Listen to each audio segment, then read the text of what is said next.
Mamta, you're an organization which is currently 75,000, and I'm told it's going to be 150,000 people very soon.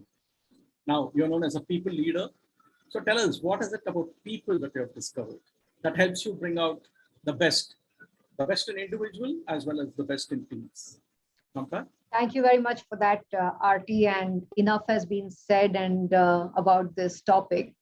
But I do want to, firstly acknowledge the tremendous work that a lot of my own mentors, coaches, sponsors have done. And one of them is Venkat, right, who's been instrumental in a lot of my career journey, and credit has to be given to all of that. It takes, a large community to make any female successful, right? And I think we should acknowledge that, whether it's the network of men, women, family, friends, all of that. Having said that, Anna briefly alluded to the imposter syndrome, right? And that is a reality that so many people do suffer from. And for me, my own purpose as a leader has been, the hallmark of a good leader is making great leaders. So how do you make better leaders, great leaders?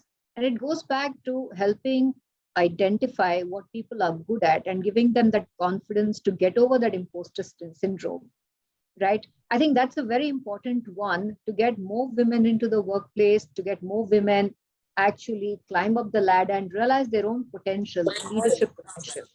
So I think that is something that I'm truly, truly focused on. How do you bring out the best in everyone?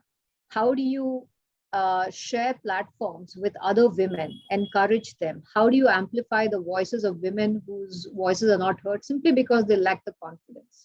Again, it goes back to the imposter syndrome, right? So I think there is a lot of work. And for me, my own personal purpose has been driven by, how do I make better leaders? How do I make great leaders? How do I encourage other women to actually take on leadership positions, even if they don't believe that they can do?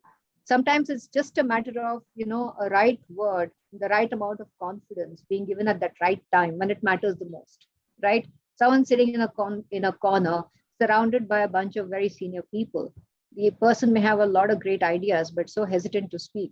Do you really have the awareness, or do we all really have the awareness to look around in a meeting room and say, hey, that person has not spoken.